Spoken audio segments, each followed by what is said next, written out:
হাঁপানি বা অ্যাজমা আজকালকার যুগে এটা একটা বেশ কমন সমস্যা হয়ে গিয়ে দাঁড়িয়েছে। মেনলি এটা বাচ্চাদের থেকেই শুরু হয়, বাচ্চা বয়স থেকে মেনলি।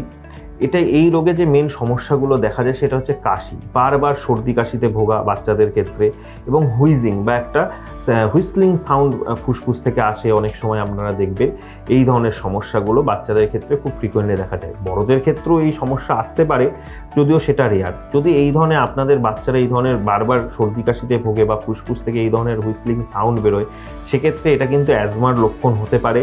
এবং আপনাদের ইমিডিয়েটলি ডাক্তারবাবুদের সঙ্গে যোগাযোগ করতে, বিশেষত এখানে চেস্ট স্পেশালিস্ট ডাক্তারবাবুদের সঙ্গে যোগাযোগ করতে হবে।